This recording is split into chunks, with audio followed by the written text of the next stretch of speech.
Good evening, Kindred, and welcome to this Halloween special where we are going to give you what you want. You will get Bloodlines 2 sneak previews. We will talk about character. We will talk about narrative. We will talk to the Chinese Room. Hello folks, I'm Ian. I'm narrative director at the Chinese Room. I've been in video games for about 30 years and film and TV, spending a lot of time around detective stories and horror. In particular, you might have played Amnesia Rebirth, which I was story lead for. But tonight we're going to be talking about something a bit different. We're going to be looking slightly into the future.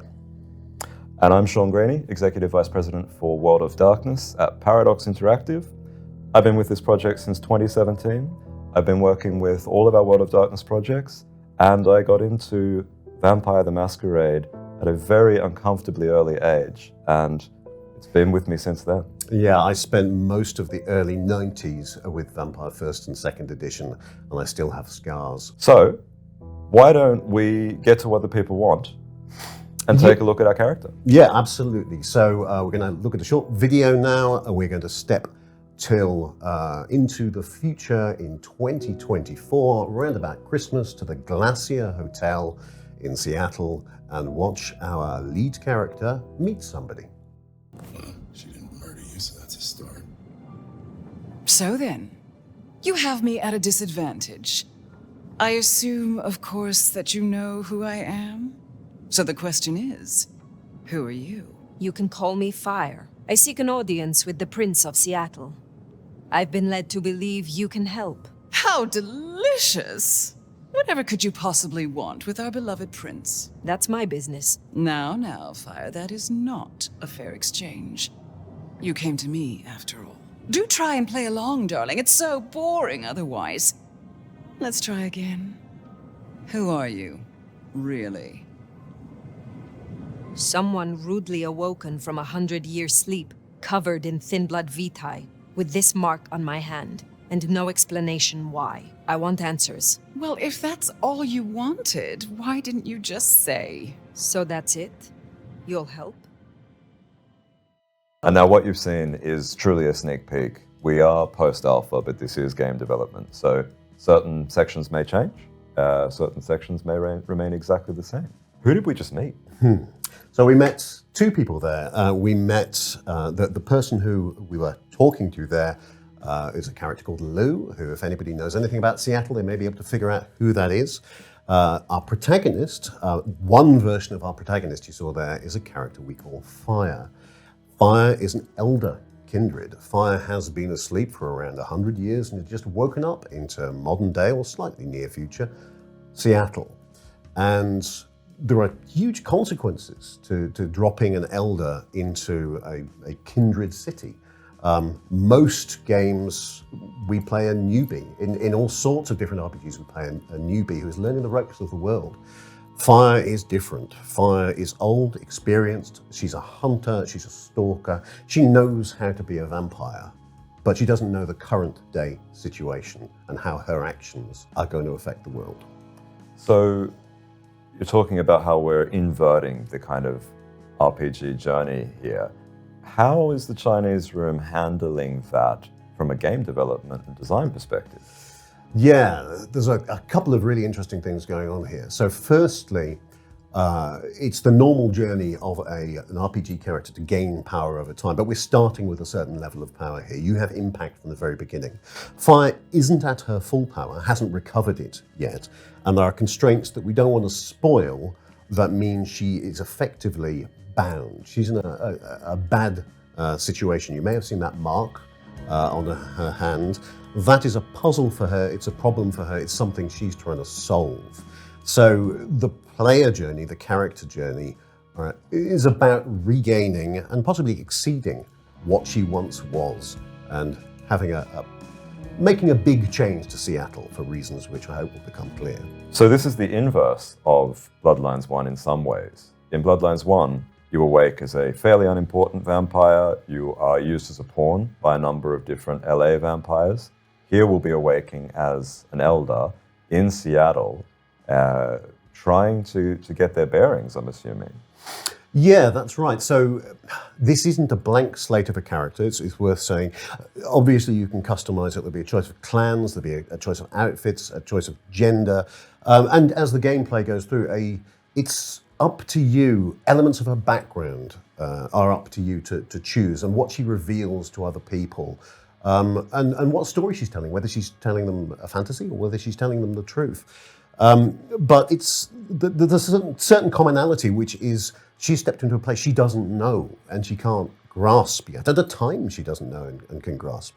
So, like the protagonist of Bloodlines 1, she will have to learn what the situation is, who the major personalities are, and how she can deal with them. But how does this not all come apart when she opens a laptop or sees a pedestrian crossing? She doesn't understand the modern world, but as you may have seen in that last video, she's not entirely alone. The Mark has done something very strange to her. She doesn't understand it at the start of the game, but she is hearing another voice. It is the voice of a character called Fabien. Fabien is a modern thin-blood vampire from Seattle. He has ended up inside Phyre in a way that will be explained in the gameplay.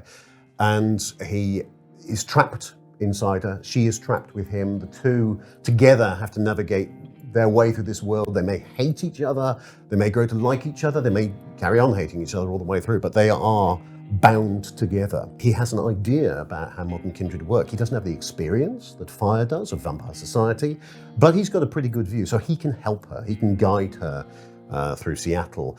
He can also, because he is a thin blood, he has access to things and an understanding of things that the elder vampire doesn't.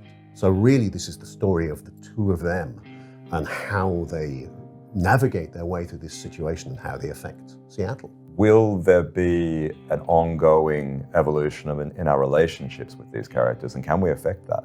Yeah, absolutely. Really, that's the meat of the game for Phyre, is that she is having to deal with a society of kindred, and she has to decide how to deal with them, because they all have different objectives, different goals, and a different relationship to Phyre. It's unlike the sort of game where you might play a paragon or a renegade, or a light side or dark side, because Phyre has to look at each person individually and figure out how to work them, how to deal with them.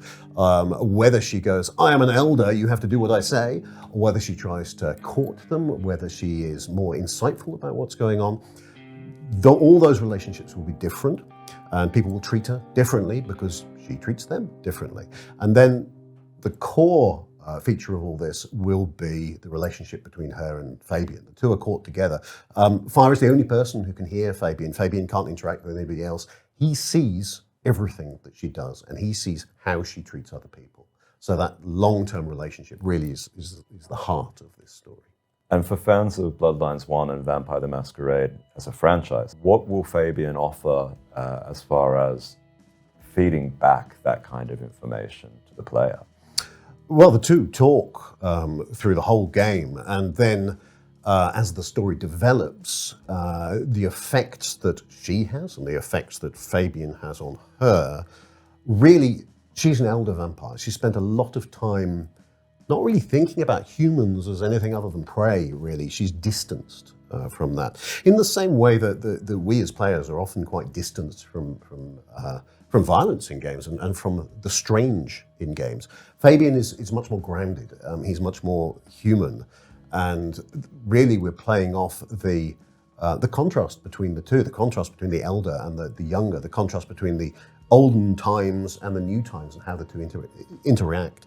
So he's very much an anchor for her, I think it's fair to say, and very much a compass for her if she chooses to pay attention to him. And so for fans of the IP and also the original game, Fabien will sort of play this role of explaining to the character how humane they are. I guess that's part of it. Yeah, Fabien's got many roles. He's a very rounded character. It's also worth bearing in mind that it's not just going to be fans of the franchise who play this game. So new players are going to want to learn about the world. Fabien knows about some of it. Phyre knows about a lot more of it, but the way the two talk about it and the way the two discuss it will help us open that window into a world and tutorialize it to a certain extent, I think. And also how the powers work and how powers interact with other characters in the world. That somebody needs to know that stuff, and some players won't. And so the interplay between the two characters helps us with that. So Fabien sounds like a very interesting character. How will players be able to customize their narrative experience with Phyre as the protagonist? So, as we talked about earlier, you have options. You have clan choices. That affects, for example, the powers that you have. Although, again, the story gives us a bit more opportunity to play around with that. It's a bit more flexible because of the presence of things like thin bloods. There's the interactivity with all of the characters you talk to, the choices you make with those characters. And then there's the wider city, Seattle itself, and how Phyre deals with the citizens of Seattle. And as a predator, there are times when she is going to want to gain power from some of the citizens, and hunt. And this will affect how Phyre's powers can change as the game changes. And that depends on how she treats those citizens. If she approaches them as a bully, trying to push them into a certain reaction, then that might work, that might not work, it might scare them off, something else might happen. It also depends how she looks. If she's dressed as one type of character, somebody may have a very different reaction to her compared to if she dressed like another. And so it sounds like you're hinting at a system that we have in Vampire the Masquerade, resonance, which is the emotional state of dinner, essentially, of your prey.